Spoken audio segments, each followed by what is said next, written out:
Hello everyone, welcome back. तो एक नई क्लास में आपका स्वागत है और आज हम लोग फ्रिक्शन को इंट्रोड्यूस करने वाले हैं।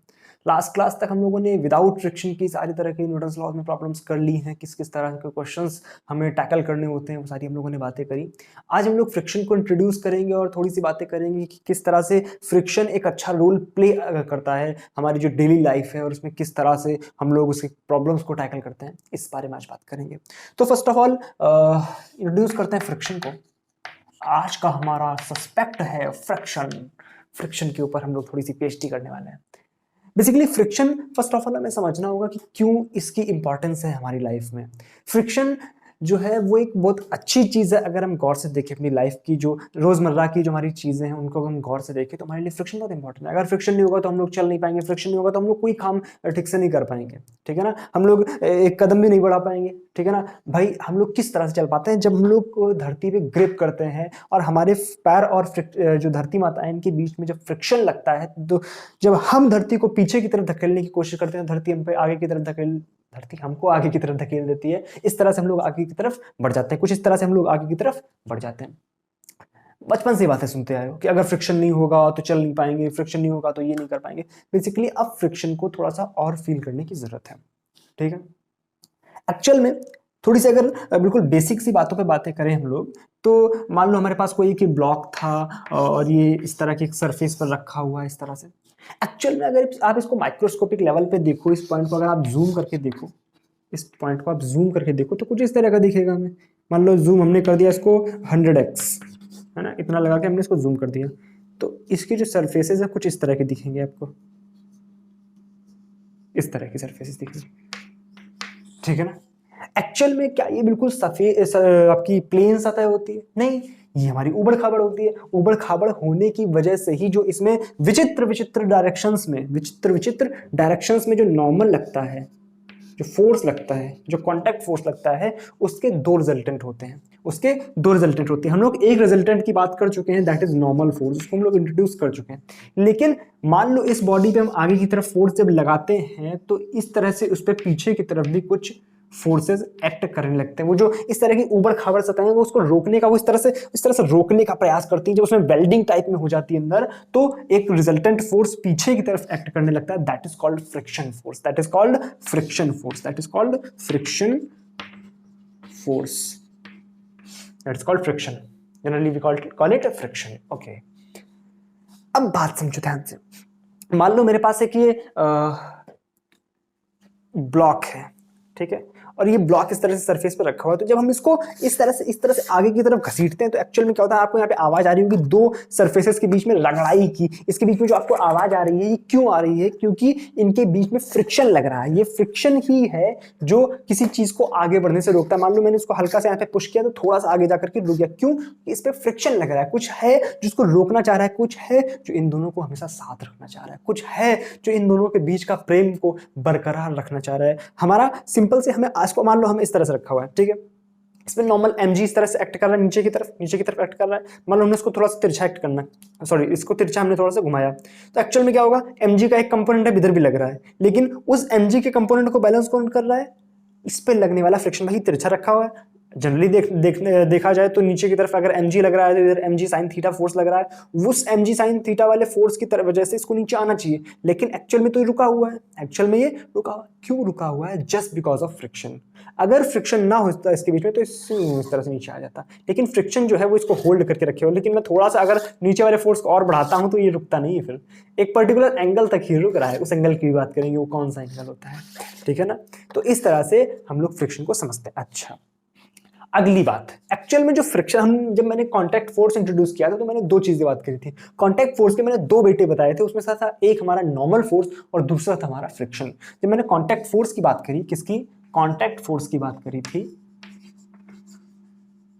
तो उसमें मैंने दो टर्म बताए थे आपको। एक था हमारा नॉर्मल, जिसको हम लोग सीख चुके हैं। दूसरा था हमारा फ्रिक्शन। इन दोनों का रिजल्टेंट ही होता है हमारे पास कांटेक्ट फोर्स। ओके, अब सिंपल सी बात, इसका मतलब जो कांटेक्ट फोर्स है उसका रिजल्टेंट अगर हम लिखेंगे तो अंडर रूट लिख सकते हैं नॉर्मल का स्क्वायर प्लस फ्रिक्शन का स्क्वायर। इसको फ्रिक्शन को हम लोग स्मॉल f से दिखा दिए। ये बात समझ आई। इसका मतलब ये है कि मान लो अगर ये हमारे पास सिंपल स्प्रिंग ब्लॉक कहाँ से, कल वाली बातें याद आ रही है। मान लो हमारे पास एक ये सिंपल ब्लॉक रखा हुआ है एक सरफेस पे, ठीक है, और उसको हम आगे की तरफ फोर्स लगा रहे हैं, मान लो कोई इसको घसीटना चाह रहे हैं, तो इस पे एक फोर्स जो लगता है ऊपर की तरफ नॉर्मल, और दूसरा जो लग रहा है वो लग रहा है फ्रिक्शन। यानी इसका जो रिजल्टेंट आ रहा है, जो कांटेक्ट फोर्स, वो कुछ इस डायरेक्शन में आ रहा होता है। ये बातें बिल्कुल सिंपल सी है। अच्छा, दूसरी बात, अब इस फ्रिक्शन को हमें पहचानना, बस हमें इसी पे थोड़ी सी बातें करनी है। इस फ्रिक्शन का क्या मैग्नीट्यूड हो सकता है, किन किन चीजों पर डिपेंड करता है। अच्छा, मैंने यहाँ पर एक चीज नोटिस करी थी। क्या नोटिस करी थी? Just a second, have a look. देखो ध्यान से, मैं चौक रख देता हूँ फिर समझाता हूँ। Just a second. Let us suppose मैंने क्या किया कि इसको ऊपर से प्रेस किया, इसको ऊपर से प्रेस किया। अभी देखो, अभी मैं इसको अगर नॉर्मली चला रहा हूँ तो इस तरह से चलता चला जाएगा, ठीक है, चलता चला जाएगा, थोड़ा सा डांस जरूर कर रहा है, ठीक है, इसको इस तरह से रख लेते हैं, ठीक है, जा रहा है आराम से, कोई दिक्कत नहीं रही। लेकिन सपोज दैट मैंने इसको ऊपर से प्रेस कर दिया, क्या कर दिया, ऊपर से इस तरह से दबा दिया। अब मैं अगर इसको फोर्स लगाऊंगा तो ये चलने से मना कर रहा, कह रहा नहीं, मैंने हल्का कर दिया उस फोर्स को, उसको हल्का कर दिया, तो हाँ थोड़ा सा चलेगा, अब थोड़ा सा चलेगा। लेकिन पहले जितना फ्रीली ये मूव कर रहा था उस तरह से फोर्स लगाने पर ये मूव नहीं कर रहा है। इसका मतलब क्या है, जो फ्रिक्शन है भाई, ब्लॉक को रोके कौन हुए, फ्रिक्शन। और मैंने देखा कि जब मैंने ऊपर से इसको प्रेस किया तो इसको चलाने में मुश्किल हो रही है। इसका मतलब क्या है, फ्रिक्शन की वैल्यू क्या बढ़ रही है जब मैं ऊपर से एक एक्स्ट्रा फोर्स ऐड कर रहा हूं। इसका मतलब क्या है, ऊपर से फोर्स लगाने का मतलब क्या है कि force applied by this block on the surface has increased, that means the normal has increased, that means the value of friction has increased. और अगर फ्रिक्शन की वैल्यू इंक्रीज हो गई है तो उस बॉडी को चलाना मुश्किल हो जाता है। क्या यहां तो बातें क्लियर है? ओके, नो प्रॉब्लम, ये बात समझ आ गई अपने को। अच्छा ठीक है, चलो चौक उठाते हैं फिर से। इसका मतलब क्या है, जो फ्रिक्शन की वैल्यू है that depends on normal force, यानी वो डायरेक्टली डिपेंड कर रही है। अगर जितना ज्यादा हम नॉर्मल लगाएंगे उतना ज्यादा फ्रिक्शन जो है वो बढ़ता जाएगा। दूसरी चीज जिस पे ये डिपेंड करता है that is the surface, that is the quality of surface.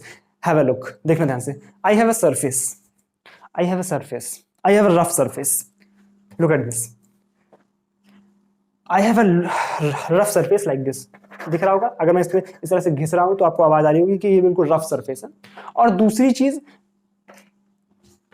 मेरे पास ये ब्लॉक है, ठीक है, इसकी एक सतह जो है दैट इज प्लेन, थोड़ी सी इसके कंपैरिजन में स्मूथ है, और ये वाली जो है या मेरी रफ है, ठीक है। ये हमारा ब्लॉक सेम रहने वाला है दोनों केस में। मान लो मैंने क्या किया, इसको इस तरह से मैं करूंगा क्या, एक छोटी सी प्रैक्टिकल नुमा चीज कर रहा हूं, देखो ध्यान से। अभी मैंने क्या किया, इसको यहां पर इस तरह से मार्क किया कि इस जगह से मैंने आज चलाना शुरू कर रहा हूं इस तरह से, ठीक है। यहां पे मैं रख के इसको बढ़ाना शुरू करूंगा और जिस एंगल पे चलना शुरू कर देगा उसको मैं मार्क कर दूंगा। देखना ध्यान से, देखना ध्यान से, जिस एंगल पे चलेगा उस एंगल, इस एंगल पे, इस एंगल पे, ठीक है। ये वो एंगल था जहां पे ये हमारा ब्लॉक जो है वो चल गया था। मान लो ये θ1 है, ये θ1 कहां पर था, जब हमने स्मूथ वाली सरफेस पे चलाया था, ये स्मूथ वाली पर था, ठीक है। थोड़ा सा इसको साफ कर देते हैं ऊपर वाली चीज को। हैव अ लुक, देखो ध्यान से।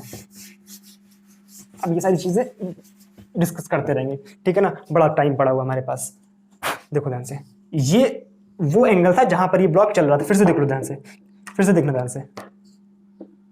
जैसे मैं इसको यहां से इंक्रीज कर रहा हूं तो इस पर्टिकुलर एंगल पर आते ही ये ब्लॉक जो होगा, अरे स्लिप हो जा भाई,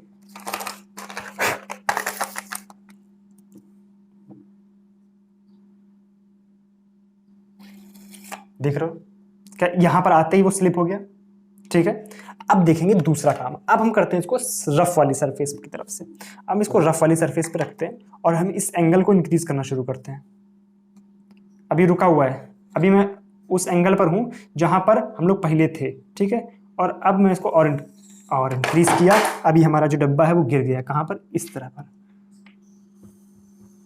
यानी ये जो एंगल आएगा, अब जो रफ सरफेस है उस पर फ्रिक्शन की वैल्यू थोड़ी सी ज्यादा हो जाएगी। वहां पे मतलब आपने देखा कि इस वाली सरफेस पे ये थोड़ा जल्दी फिसल गया, इस वाली सरफेस पे थोड़ा सा हल्का सा एंगल बढ़ा के जब हमने इसको रखा तब ये स्लिप हुआ। इसका मतलब ये है the friction also depends on the quality of surface.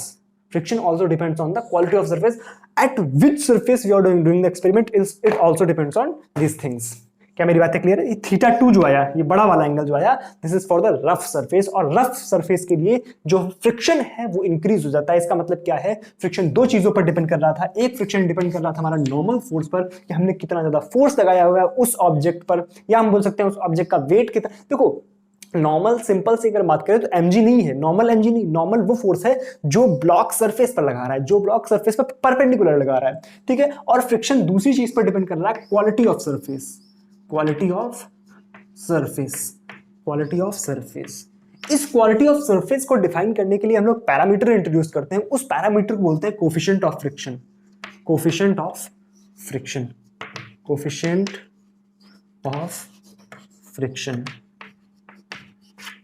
बात क्लियर है? यानी friction depends on two things, first the normal applied by the block on the surface, secondly the quality of surface. The quality of surface means the we introduce a parameter that is called the coefficient of friction. Friction also depends on the coefficient of friction. Okay.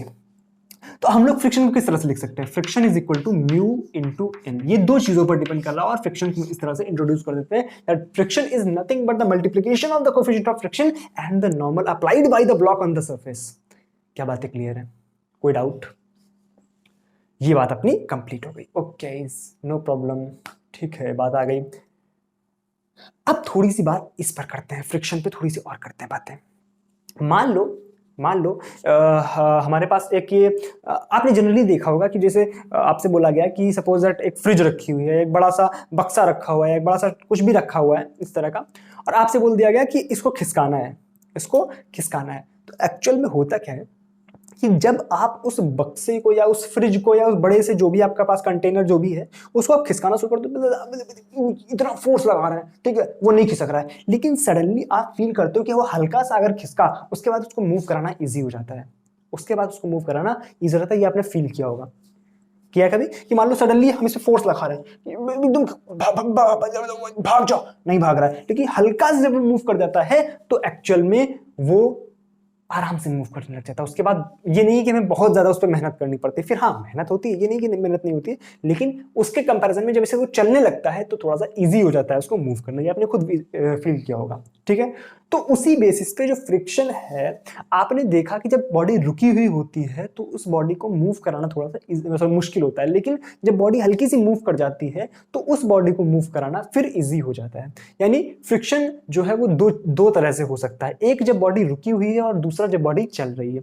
जब body रुकी हुई होती है तो उस time पे जो friction लग रहा होता है that is called static friction, और जब बॉडी मूव कर रही होती है उस टाइम पे जो फ्रिक्शन लगता है that is called dynamic friction या काइनेटिक फ्रिक्शन, ठीक है ना। तो दो तरह के फ्रिक्शन हमें देखने, एक स्टैटिक और दूसरा काइनेटिक। ओके, तो म्यू जो है यानी जो फ्रिक्शन है that is of two types, एक हमारा स्टैटिक फ्रिक्शन और एक हमारा kinetic friction.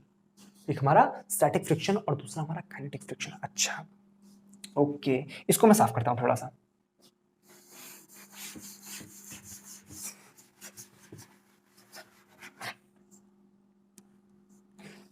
Static friction and kinetic friction. Okay, मान लो या अच्छा एक बात मैंने जो सोची यहाँ पर कि म्यू इंटू एन आ रहा, थोड़ी सी इस पर बात और करते हैं, फिर स्टैटिक काइनेटिक की थोड़ी सी बातें करनी शुरू कर देंगे, तब समझ आएंगी ज्यादा अच्छे से। मान लो हमारे पास एक ये ब्लॉक था, मान लो हमारे पास एक ये ब्लॉक था एम मास का।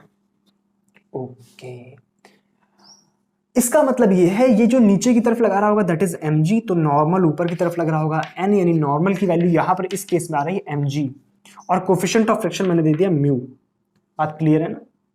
अच्छा, मान लो मैंने इस पे इधर की तरफ फोर्स लगाया कुछ F, ठीक है, तो पीछे की तरफ फ्रिक्शन लगेगा, ठीक है।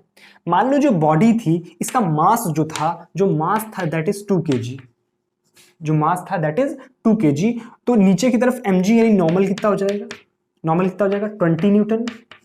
तो फ्रिक्शन की वैल्यू कितनी हो सकती है? फ्रिक्शन की वैल्यू जा सकती है मैक्सिमम, मान लो कोएफिशिएंट ऑफ फ्रिक्शन दिया गया 0.2, तो 20 इंटू 0.2 यानी कितना आ गया हमारे पास 4 न्यूटन, यानी फ्रिक्शन जो लग रहा है दैट इज 4 न्यूटन। अच्छा भाई, अब सुनो मेरी बात ध्यान से। मान लो मैंने इधर की तरफ फोर्स लगाया, अब एक्चुअल में होगा क्या कि मान लो इस फोर्स की वैल्यू लगाई मैंने 1 न्यूटन, कितनी 1 न्यूटन, और इस पे फ्रिक्शन कितना लग सकता है 4 न्यूटन। इसका मतलब क्या है, इधर की तरफ हमारे पास फोर्स लग रहा है 1 न्यूटन, इधर की तरफ फ्रिक्शन लग रहा है 4 न्यूटन, इसका मतलब उधर की तरफ 3 न्यूटन ज्यादा है, तो क्या बॉडी उधर की तरफ भाग जाएगी? भागनी तो चाहिए आइडियली। अगर फ्रिक्शन ये लग रहा है और इधर फोर्स हमारा 1 न्यूटन लग रहा है तो बॉडी हमारी उधर भाग जानी चाहिए। लेकिन ऐसा होता है क्या कि हम लोग बॉडी पे खींचे इधर और बॉडी भागे उधर? पॉसिबल है क्या? नहीं। तो एक्चुअल होता क्या है कि जब भी फ्रिक्शन किसी बॉडी पे एक्ट करता है तो वो किस तरह से एक्ट करता है ये डिपेंड करता है कि कितना फोर्स हम उस बॉडी पे अप्लाई कर रहे हैं।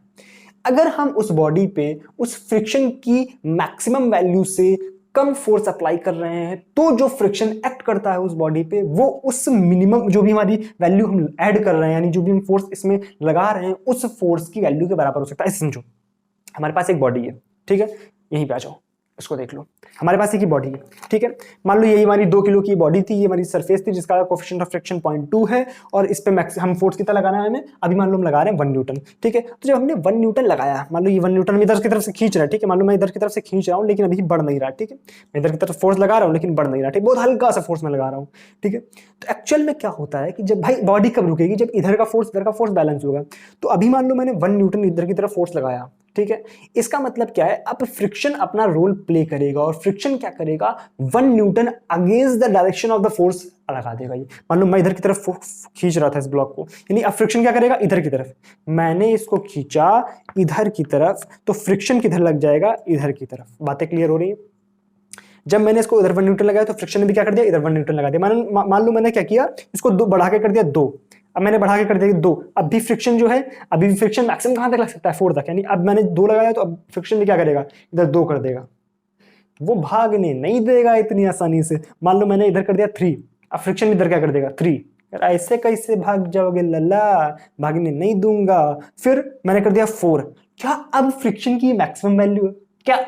इस यहां तक तो रोक सकता है फ्रिक्शन, यानी इसकी जो क्षमता है दैट इज 4 न्यूटन। यहां तक तुम फोर्स लगाओगे तो बॉडी रुक ही रहेगी। लेकिन जैसे ही आपने क्या 4.0000001 हल्का सा फोर्स बढ़ा दिया, तुरंत बॉडी चल जाती है, तुरंत बॉडी चल जाती है। फ्रिक्शन कहता है भाई साहब यहीं तक था जो था, तुम्हारा रास्ता अलग, हमारा रास्ता अलग, चलो आगे आगे।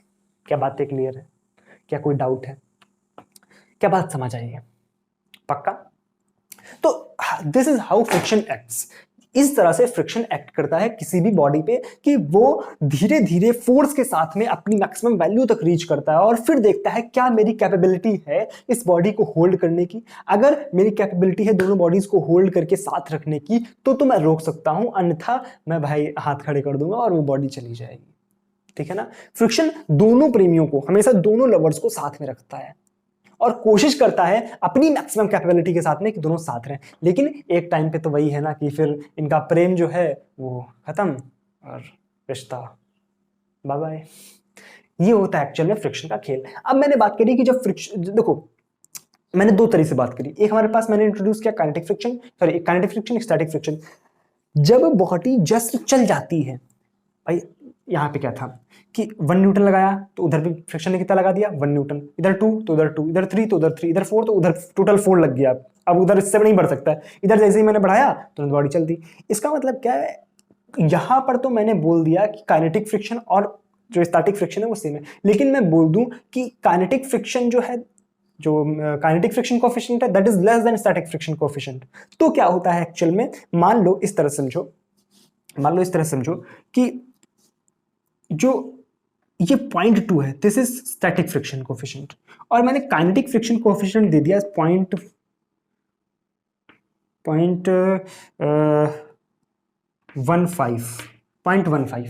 ठीक है। तो जब बॉडी चलेगी तो उस पर फ्रिक्शन कितना लग सकता है? देखो म्यू इंटू एन, ठीक है, म्यू के इंटू एन, ये काइनेटिक फ्रिक्शन है और ये क्या हमारे पास? स्टैटिक फ्रिक्शन, ठीक है। तो कितना आ जाएगा? 0.15 म्यू है और एन कितना है? 20, यानी कितना आ गया हमारे पास? 100, 20 पंचे 100, 5 15, 3 न्यूटन। यानी सुना मेरी बात ध्यान से कि जब हमारे पास मैं फोर्स लगा रहा था 1 न्यूटन तो फ्रिक्शन भी लगा रहा था 1 न्यूटन। जब मैंने लगाया 2 न्यूटन तो फ्रिक्शन ने लगा दिया 2 न्यूटन। जब मैंने लगाया 3 न्यूटन तो फ्रिक्शन ने लगा दिया 3 न्यूटन। जब मैंने लगाया 4 न्यूटन तो फ्रिक्शन ने लगा दिया 4 न्यूटन। लेकिन जैसे ही मैंने किया 4.00001 तो फ्रिक्शन 4 का कर दिया 3। अब फ्रिक्शन जैसे ही बॉडी हल्की से चली तो फ्रिक्शन अब कितना लगेगा? 3 न्यूटन। फ्रिक्शन अब कितना लगेगा? 3 newton. This is how practically we see the things. हम प्रैक्टिकली चीजों को यही देखते हैं कि जब हम लगातार फोर्स लगा रहे होते हैं तो भले ही बॉडी चल नहीं रही तो उस पर फ्रिक्शन ज्यादा लग रहा है, लेकिन जैसे हल्की सी बॉडी चल जाती है तुरंत उस पर जो फ्रिक्शन की वैल्यू है कम हो जाती है और बॉडी थोड़ा सा स्मूथली चलने लगती है। ये एक्चुअल में होती हैं चीजें, ठीक है ना। प्रैक्टिकली दो तरह के फ्रिक्शन कोएफिशिएंट होते हैं, म्यूएस एंड म्यू के। जब अब बॉडी रुकी हुई है तो म्यूएस एक्ट कर रहा है, जब बॉडी चल जाती है तो म्यू के एक्ट करता है, ठीक है। जनरली जो क्वेश्चंस होते हैं उसमें सिर्फ एक म्यू भी दे सकते हैं, दो म्यू भी दिया जा सकता है, ठीक है ना। Mu and mu becomes mu mu. क्या बातें क्लियर है? कोई कंफ्यूजन, कोई डाउट? अगर कोई डाउट है तो नीचे कमेंट सेक्शन में लिख दो, ठीक है। चलो अच्छा, अब थोड़ा सा इसको उतारो और अपनी मन से दो चार लाइंस लिखो खुद से कि क्या मैंने समझा, क्या सोचा, फ्रिक्शन क्या है, कोफिशिएंट ऑफ फ्रिक्शन क्या है। हमारे पास दो तरह के फ्रिक्शन किस किस तरह से बताते हैं। जब मैंने ये एग्जांपल लिया कि 1 न्यूटन तो फ्रिक्शन भी लगा रहा है 1 न्यूटन, इसमें थोड़ा सा अपनी मन से दो चार लाइंस लिखो तो आपको थोड़ा सा कॉन्फिडेंस आएगा, ठीक है। नोट करो। तो अभी तक हम लोगों ने दो पैरामीटर इंट्रोड्यूस किए, क्या क्या? काइनेटिक फ्रिक्शन और स्टैटिक फ्रिक्शन। काइनेटिक फ्रिक्शन वो है जब बॉडी रुकी हुई होती है तब जो फ्रिक्शन लगता है that is called kinetic friction. Body रुकी हुई बॉडी पे जो काइनेटिक फ्रिक्शन लगता है that is called static friction. अच्छा, मैंने आपको एक एंगल के बारे में बताया कि एक ये जो हम लोगों ने एक स्प्रिंग, सॉरी यार आज क्या हो रहा है मेरे, कल मैंने स्प्रिंग ब्लॉक सिस्टम पढ़ाया है तो मुझे जो भी ब्लॉक दिख रहा है हर जगह स्प्रिंग ब्लॉक दिख रहा है, ठीक है। अच्छा चलो कोई बात नहीं, लीव इट। मान लो अभी मैंने आपसे बात करी कि एक पर्टिकुलर, जैसे जैसे मैं इसका एंगल, भाई अभी यहाँ पे क्या है, फ्रिक्शन लग रहा है, लेकिन जैसे जैसे मैं इसका एंगल बढ़ाऊंगा, जैसे जैसे एंगल बढ़ाऊंगा वैसे वैसे क्या होगा, इस पे लगने वाला mg का जो कंपोनेंट होगा साइन वाला वो बढ़ता रहेगा और धीरे धीरे क्या होगा, एक टाइम पर ये जो ब्लॉक होगा स्लिप कर जाएगा। जिस एंगल पर ये स्लिप कर जाएगा उस एंगल को हम बोलते हैं angle of repose. Angle of repose, बस जस्ट इंट्रोड्यूस कर दो, कोई दिक्कत नहीं, कर देते हैं इंट्रोड्यूस। एंगल ऑफ रिपोज, ये बेसिक सी बात है। एंगल ऑफ रिपोज क्या होता है? एंगल ऑफ रिपोज वो एंगल जिस पर कि एक बॉडी स्लिप करना जस्ट स्टार्ट कर देती है, उस एंगल को बोलते हैं एंगल ऑफ रिपोज। मान लो ये वो एंगल है जहां पे बॉडी स्लिप करना शुरू कर देती है, ठीक है।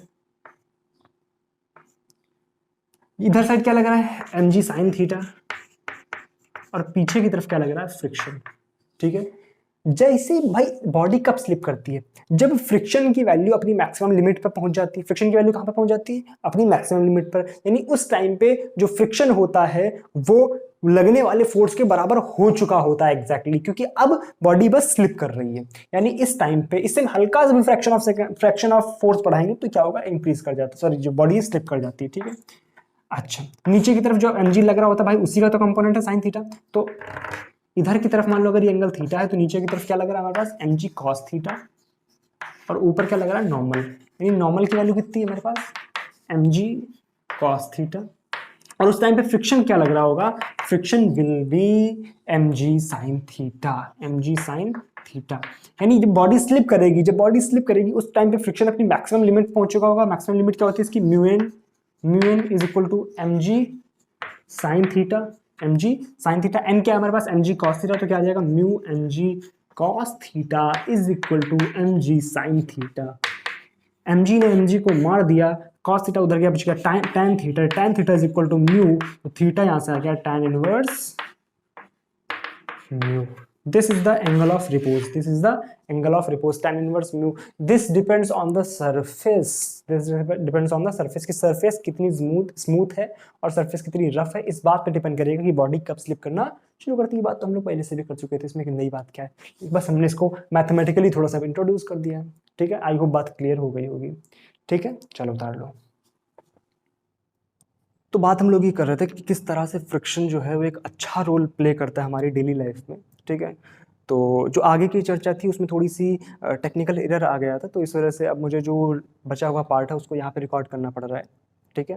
मतलब वो जो पार्ट था वो घर का रिकॉर्डेड है, मतलब जब हम लोग जहाँ पे रोज पढ़ते थे, लेकिन अब यहाँ पे मैं IIT में हूँ तो इस वजह से वो जो बचा हुआ पार्ट है मुझे यहाँ पे रिकॉर्ड करना पड़ेगा। तो हम लोग ये बात कर चुके थे किस तरह से एंगल ऑफ रिपोज, मेरे ख्याल से सारी ये बातें कर चुके थे, ठीक है। जो इसमें अगला सेगमेंट है that is the minimum force required to move a block. क्या चीज?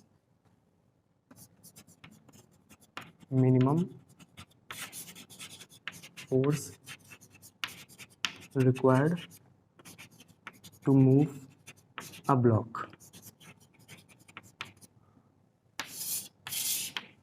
ठीक है। मतलब ऐसा समझो कि एक ब्लॉक है वो एक सरफेस पे रखा हुआ है, ठीक है। अब हमें कितना मिनिमम फोर्स चाहिए उसको मूव कराने के लिए, यही हमें निकालना है, ठीक है। तो अगर आप सिंपल सोचो कि मान लो हमारे पास ये ब्लॉक है, ठीक है, इस तरह से रखा हुआ है, ठीक है, ये m मास है, यहाँ पे कोफिशिएंट ऑफ फ्रिक्शन म्यू है। तो एक्चुअल में हमें आप सोचोगे कि अच्छा म्यू है, इसका मतलब नीचे लग रहा होगा mg और ऊपर लग रहा होगा नॉर्मल। अच्छा, तो यहाँ पे जो फ्रिक्शन पीछे लग रहा होगा f, इसकी लिमिटिंग वैल्यू होगी f मैक्स हो सकता है हमारे पास म्यू n, तो n की वैल्यू mg है, तो f मैक्स कितना आ जाएगा हमारे पास म्यू mg, है ना। ये सोच रहे होगे, लेकिन मैंने एक चीज जो इसमें नहीं बोली वो ये है कि मैंने हॉरिजॉन्टल फोर्स लगाने के बारे में नहीं बोला, मैंने बोला मिनिमम फोर्स कितना चाहिए। अब इस मिनिमम फोर्स की कंडीशन में ये तो नहीं जरूरी है कि उसको हम हॉरिजॉन्टल लगाएं या वर्टिकल लगाएं, कैसे भी लगा सकते हैं, ठीक है। तो एक्चुअल में हम क्या करते हैं, जब मिनिमम फोर्स की बात आती है तो हम किसी एक एंगल पर लगाते हैं, इस तरह से किसी एक एंगल थीटा पर हमने ये फोर्स लगाया, ये फोर्स लगाया ताकि ब्लॉक चले।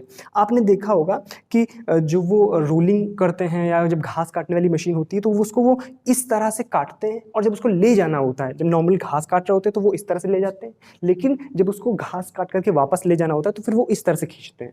तो दोनों के अलग अलग रीजंस होते हैं। ध्यान देखो, यहाँ पे हमने फोर्स अगर इस डायरेक्शन में लगाया तो इधर का इसका कंपोनेंट क्या आएगा एफ कॉस थीटा, और इधर क्या आएगा एफ साइन थीटा। क्या यहाँ तक बात क्लियर है? अच्छा, इससे फर्क क्या पड़ा, ध्यान से देख। अब जो वर्टिकल डायरेक्शन में फोर्सेस हैं क्या है n plus F sine theta ऊपर की तरफ इज इक्वल टू नीचे क्या है mg। तो नॉर्मल की वैल्यू यहाँ से कितनी आ गई, नॉर्मल की वैल्यू आ गई mg minus F sine theta, अर्थात जो नॉर्मल है वो mg से घट करके इतना बचा है। इसका मतलब है अब नॉर्मल अगर कम लग रहा है, इसका मतलब हमें फ्रिक्शन जो रिक्वायर्ड होगा वो कम होगा। बात समझ आई कि नहीं आई? मतलब अब हमें जो नॉर्मल लग रहा है या इस पे जो ब्लॉक पे जो नॉर्मल लग रहा है वो कम हो गया, और नॉर्मल कम हो गया इसका मतलब क्या है, फ्रिक्शन कम हो गया, और फ्रिक्शन कम हो गया कि ब्लॉक को चलाना आसान है, वही हमसे बोला गया। तो एक्चुअल में ध्यान से देखो, तो यहाँ पे अब फ्रिक्शन कितना लगेगा, ये एफ मैक्स था जब हमारा ब्लॉक पे मतलब नॉर्मल हम सीधी हॉरिजॉन्टल डायरेक्शन में फोर्स लगाते हैं, लेकिन अब म्यू एम जी नहीं है, म्यू एम जी से घट करके एफ मैक्स कितना हो गया new F max, new F max कितना हो गया mu mg minus F sine theta. क्या बात क्लियर है?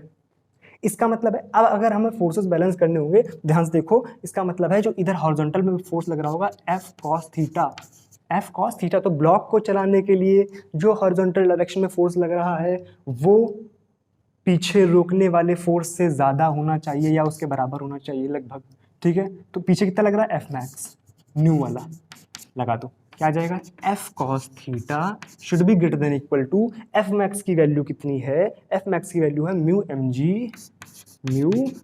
जी minus F sine theta, minus F sine theta. यहाँ से क्या आ जाएगा हमारे पास, म्यू को अंदर मल्टीप्लाई कराएंगे, ठीक है, उसको उठा किस तरफ लाएंगे तो क्या आ जाएगा एफ कॉमन मिल जाएगा, अंदर बचेगा cos theta plus mu sine theta is equal to mu M G. Correct है? यहाँ से एफ की value should be greater than equal to, ठीक है, तो यहाँ से f की वैल्यू कितनी आ गई, f should be greater than equal to mu M G upon cos theta plus mu sine theta. Correct है? अब इसमें आप क्या करो, under root 1 plus mu square इसका डिवाइड करा दो और मल्टीप्लाई करा दो। करेक्ट है? अब वो ध्यान से देख, तो यहाँ पर हमें इस ऐसा ट्राइंगल बना सकते हैं, कैसा ट्राइंगल बना सकते हैं कि जहां पर उसकी एक साइड हो हमारे पास म्यू, दूसरी साइड हो 1, तो ये तीसरी साइड कितनी होगी 1 प्लस म्यू स्क्वायर। यहां पर हम साइन ए प्लस बी का फॉर्मूला बनाना चाह रहे हैं, इसका मतलब क्या, यहां पर होना चाहिए हमारे पास साइन, यहां पर होना चाहिए हमारे पास साइन, और साइन कब आएगा जब यहां पर थी, जब यहां पर कोई एंगल होगा, मान लो ये एंगल अल्फा है, तो यहां से देखो साइन अल्फा की वैल्यू कितनी आ गई, साइन अल्फा की वैल्यू यहां से आ गई 1 by under root 1 plus mu square, और कॉस अल्फा की वैल्यू कितनी आ गई mu by under root 1 plus mu square. Correct है? ये वैल्यूज वहां पे पुट कर सकते हैं, क्या जाएगा F should be greater than equal to mu M G upon ये हो जाएगा कॉस अल्फा, ये क्या हो जाएगा cos alpha, sorry cos theta sine alpha, और साइन थीटा कॉस अल्फा, तो ये हो जाएगा sine theta plus alpha. Correct है? Sine theta plus alpha into under root 1 plus mu square नीचे में। करेक्ट है? अब ध्यान से देख, अगर हमें ये फोर्स को मैक्सिमम करना है तो इसको हमें मिनिमम करना होगा, इसको हमें मिनिमम करना होगा। क्या बात समझ आ रही है? कुछ गड़बड़ बोला क्या मैंने? नहीं नहीं, सॉरी सॉरी सॉरी सॉरी, यहाँ पे देखो, ध्यान से देखो, अगर हमें मिनिमम नहीं करना है, इसको हमें मैक्सिमम नहीं, इसको हमें मिनिमम करना है तो इसको हमें मैक्सिमम करना होगा। अगर हमें मिनिमम फोर्स की वैल्यू निकालनी है, sine theta plus alpha, sign theta plus alpha कितना होना चाहिए? 1, यानी साइन थीटा प्लस अल्फा इधर कर रहा हूँ, sine theta plus alpha should be equal to 1, that means theta plus alpha should be pi by 2। यानी अगर हम थीटा प्लस अल्फा की वैल्यू पाई बाई 2 कर दें, अब ध्यान से देखो, इस ट्रायंगल में देखो, ये 90 है, ये अल्फा है, इसका मतलब थीटा प्लस अल्फा की वैल्यू कितनी होती है इसमें? पाई बाई 2, यानी यहाँ पे हमें ये वाला एंगल होगा वो थीटा होगा। कंफ्यूज हो रहे हो? ध्यान देखो, हमें इसकी वैल्यू कितनी करनी है? 1। इसका मतलब क्या है कि थीटा प्लस अल्फा कितना होगा? पाई बाई 2। अगर theta plus alpha pi by 2 है तो इस ट्रायंगल में देखो ये वाला एंगल कितना होगा ताकि ये 90 हो जाए? ये थीटा होगा, ये अल्फा होगा, तभी तो theta plus alpha is equal pi by 2 आएगा, क्योंकि तीनों का योगफल कितना आएगा? तीनों का जो समेशन आता है कितना आता है? 180। क्या कोई दिक्कत है? क्या बात समझ आ गई है? अच्छा भाई, इसका मतलब है कि अब जो एफ मिनिमम आएगा, एफ मिनिमम लिख लेते हैं यहाँ पर, एफ मिनिमम यहाँ से कितना आएगा? एफ मिनिमम की जो वैल्यू आएगी that will be equal to mu M G by under root 1 plus mu square. कितने एंगल पर? क्या थीटा एंगल पर लग रहा था? और थीटा की वैल्यू यहाँ से कितनी आ गई? थीटा की वैल्यू यहाँ से कितनी आ गई? थीटा की वैल्यू यहाँ से यहीं से निकाल लो, यहाँ से निकाल लो। थीटा की वैल्यू कितनी आ जाएगी? देखो यहाँ से हम लिख सकते हैं tan theta is equal to, tan theta is equal to 1 by mu, sorry, tan theta is equal to mu by 1, यानी म्यू, यानी थीटा इज इक्वल टू क्या आ गया? tan inverse mu, tan inverse mu. यानी इतना minimum force चाहिए इस block को चलाने के लिए, जो मिनिमम फोर्स लग रहा होना चाहिए वो थीटा एंगल पर होना चाहिए, और जो थीटा एंगल हो वो tan इनवर्स म्यू के बराबर होना चाहिए। क्या कोई कंफ्यूजन है? क्या बात समझ आई है? पक्का? 100%? सोच लो, उतारो फिर इसको। तो आई होप यहाँ तक की बात आपको समझ आ गई होगी। अब जो आगे की बातें हैं फिर से वहीं से जो हमारा फ्रिक्शन है अब जो इसमें शुरू कर दिया है, ठीक है। अब आगे की जो क्लासेस है वो ऑलरेडी रिकॉर्डेड है, ठीक है, वो धीरे धीरे करके आपकी आते हैं, क्योंकि मैं यहाँ पर IIT में हूँ तो यहाँ पर इतना टाइम नहीं मिल पाता रिकॉर्ड वगैरह करने का, ठीक है। तो जो आगे क्लासेस हैं फ्रिक्शन वगैरह की वो सारी रिकॉर्डेड हैं। तो अब इसके आगे की जो चीज़ें हैं वो आती रहेंगी, और आपको जो डाउट्स आ रहे हैं वो आप नीचे कमेंट सेक्शन में, इतना टाइम तो है ही मेरे पास कि आपके डाउट्स क्लियर होते रहें, ठीक है। तो और भी अगर कोई आपको प्रॉब्लम है तो आप नीचे जो टेलीग्राम का लिंक है वहाँ पर जाकर के ग्रुप में कोई प्रॉब्लम है अपनी बता सकते हो, ठीक है। I will try to solve the problem, ठीक है। तो चलो मिलेगा अगली क्लास में, तब तक के लिए thank you so much, bye bye.